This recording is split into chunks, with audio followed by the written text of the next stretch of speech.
Lost Love by Carew. Everything happened in the summer. The protagonist of the book thought that it was very hot in the city. He wanted to take a walk in the forest, look at the mountains or the river, travel around the country, and see it completely. The young man had a small red car and a good map. He went on a journey. Everything was great and he felt happy. The hot city was replaced by wide roads and green trees outside the car window. But one day the car broke down. The young man realized that he got lost in a completely unknown place. But then he saw a very beautiful long-haired girl in a dress. He decided to talk to her and got out of the car. He greeted this beautiful girl and said that he was lost. At first, the girl was frightened by a stranger, but then she smiled and invited him to go with her to the village, where she would try to help.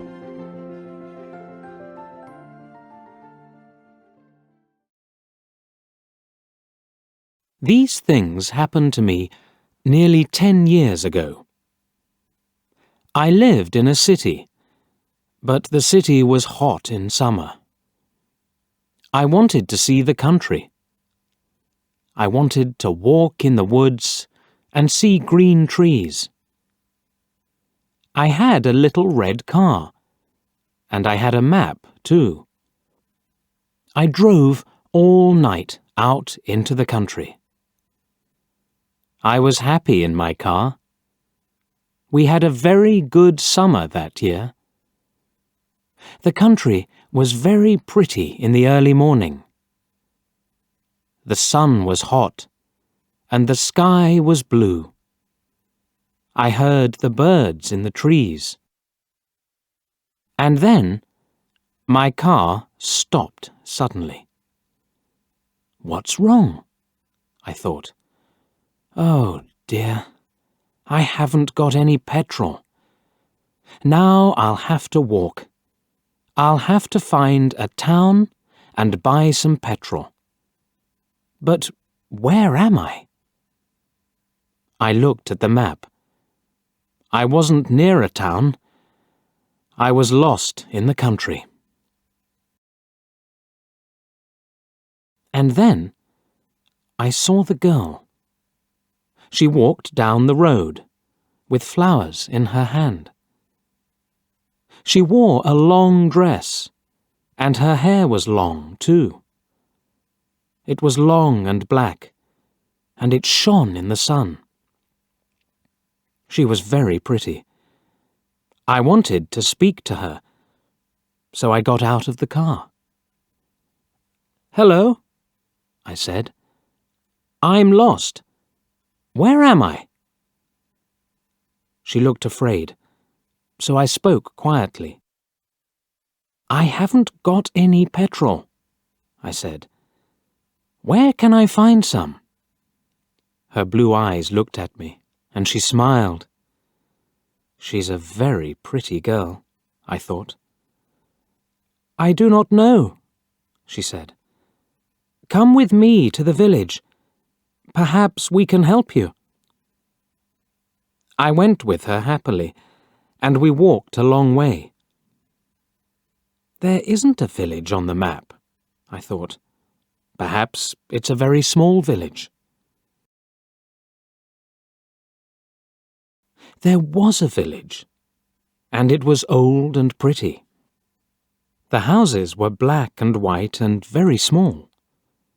There were a lot of animals. The girl stopped at a house and smiled at me. "Come in, please," she said. I went in. The house was very clean, but it was strange too. There was a fire and some food above it. I felt hungry then. That's strange, I thought. They cook their food over a wood fire. Perhaps they have no money. I met her father and mother, and I liked them. They were nice people, but their clothes were strange. "Sit down," said the old man. "Are you thirsty after your walk?" He gave me a drink, and I said, "Thank you." But the drink was strange too.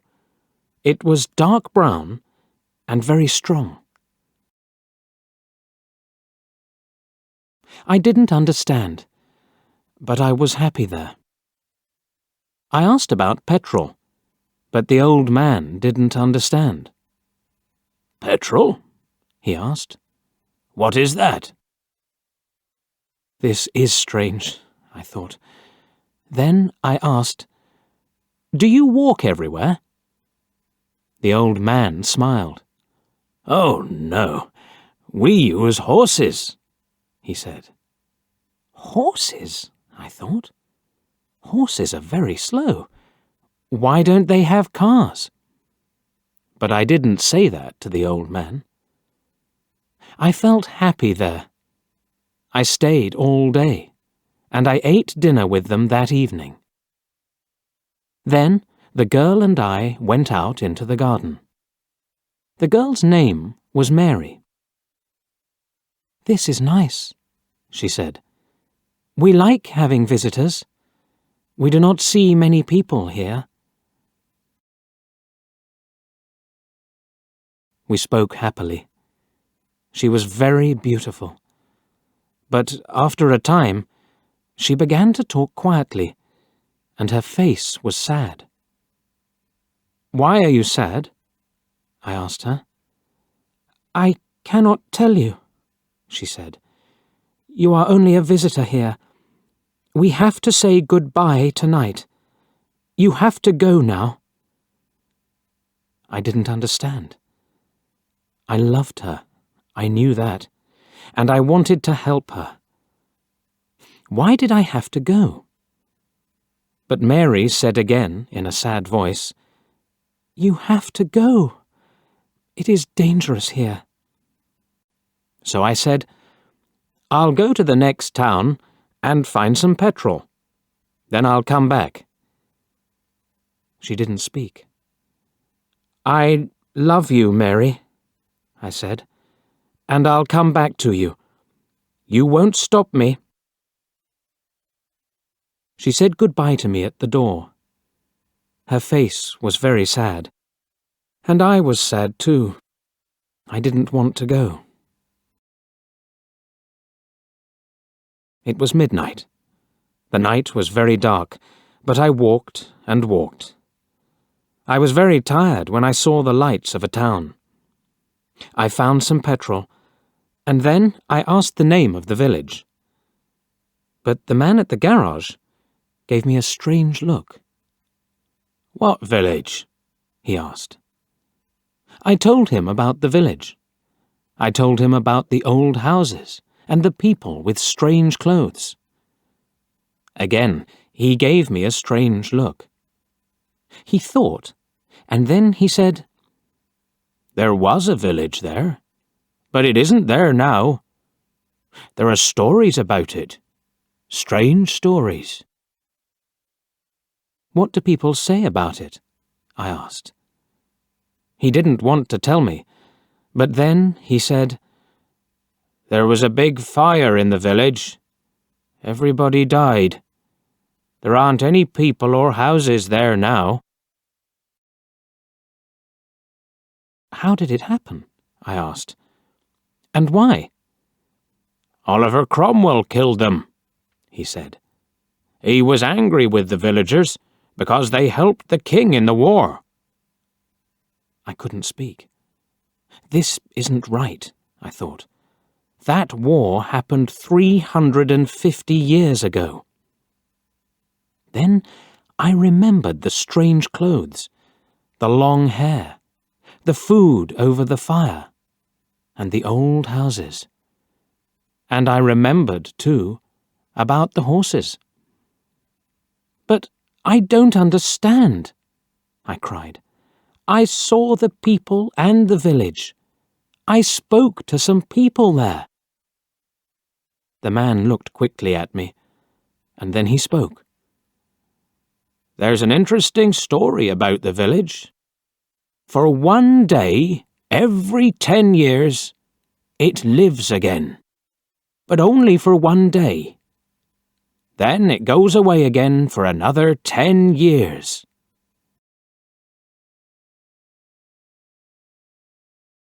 On that one day, you can find the village, but you have to leave before morning, or you will never leave."